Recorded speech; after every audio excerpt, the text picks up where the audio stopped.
museum and also showcase to celebrate the history.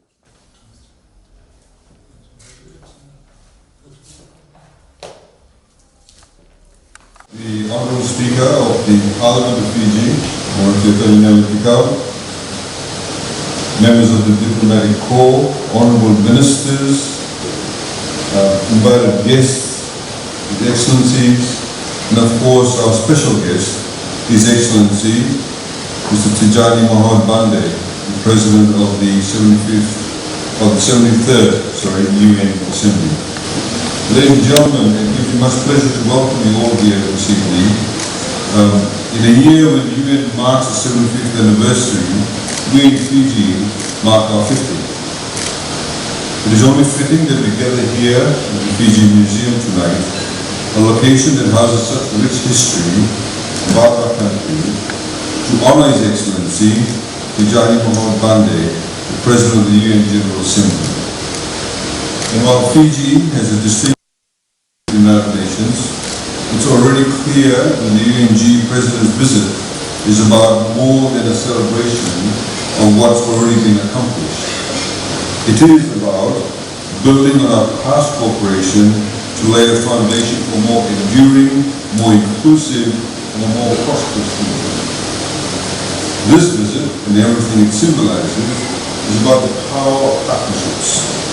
Fiji knows all too well that we alone cannot fight enemies that are not defined by borders.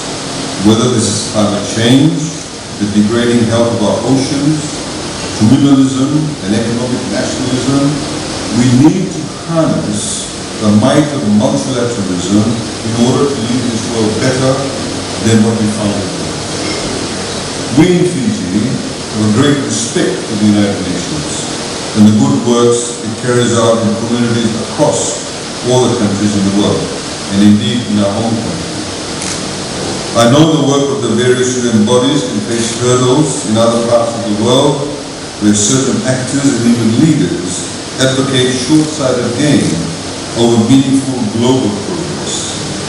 But across the Pacific, we know the UN is a critical ally and a vital pillar of sustainable development that uplifts our citizens today as well as generations to come.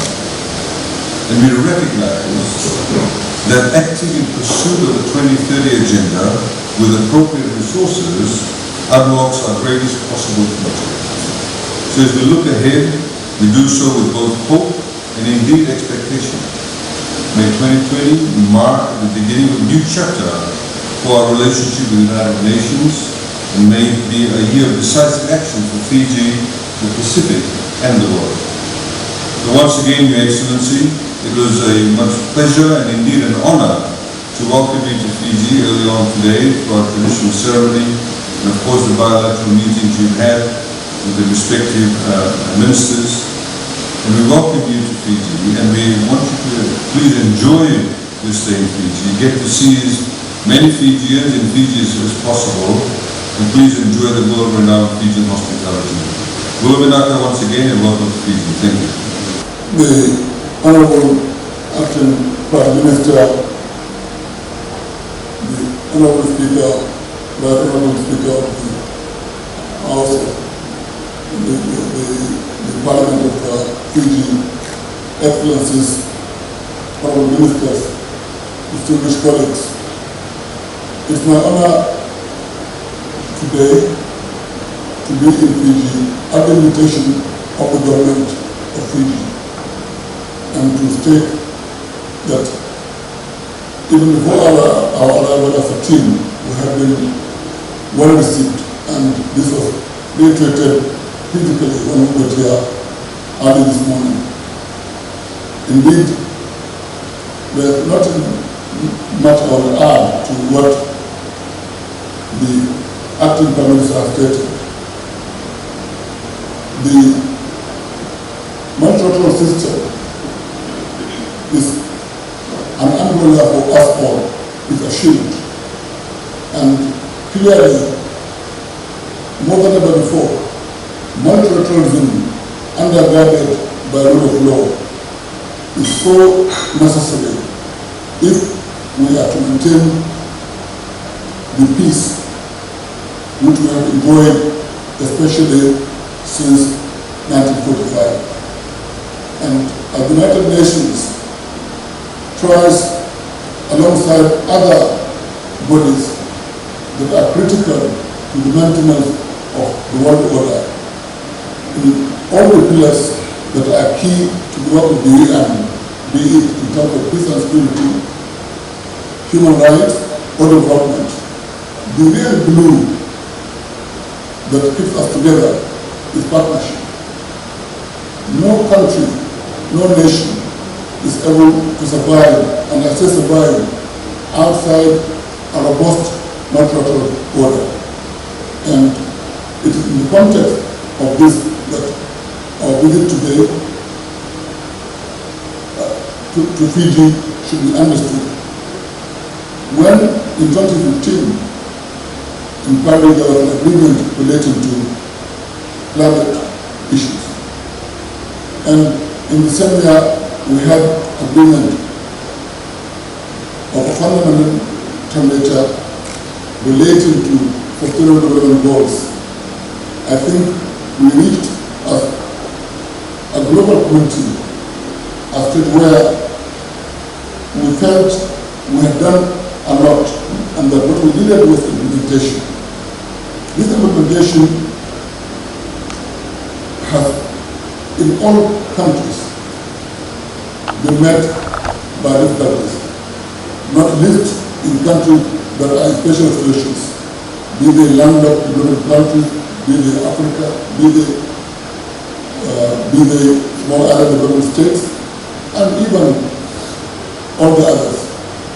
And more, we need cooperation, not only in terms of financing, but in terms even of sharing of information and ideas, without which we do not have and cannot have a sustainable world that we do with pride to push to those who should come or who are coming after us.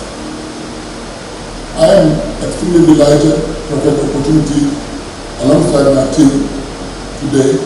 We've had very inspiring conversations with a number of key officials in the government of Fiji, including the President of the Republic, including the Acting Prime Minister, including the Acting Minister of Foreign Affairs, who in his own capacity is also a minister in the government of Fiji.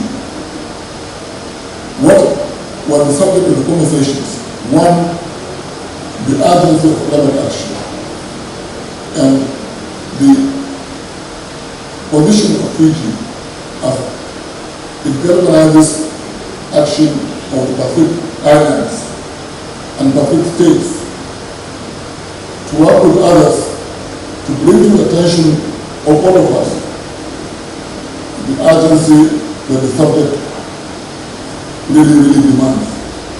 The United Nations, all the systems, all the elements of the system of the United Nations are working to see that action related to climate takes the priority attention it deserves. So with the other goals. The priorities of the presidency is in the position of the General Assembly of the United Nations include climate action. It includes poverty eradication. It includes inclusion, as well as quality education. These are real issues that connect us as humanity. In each of these elements,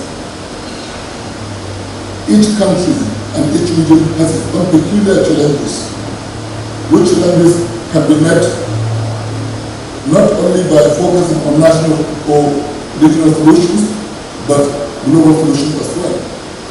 How do we today deal with coronavirus or climate action or inclusion or rights outside education? How are we able to deal with the real challenges of war and peace in the context of poverty or conflict? And it is in this context that I'm delighted that in all the conversations I've had with officials of the government of Fiji, the interconnections among the elements of the work of the SDGs are well understood. And the notions of solidarity and partnership are key. And the commitment of Fiji to work with others in solving not only Fijian problems, but global problems common to us all, I think will be really appreciated. Let me not give a lecture. I've been used to giving lectures in my previous life, and simply say thank you greatly for what you are doing, and also for the predisposition to work with the United Nations represented by one of us here. And I say good evening to you all. Thank you very much.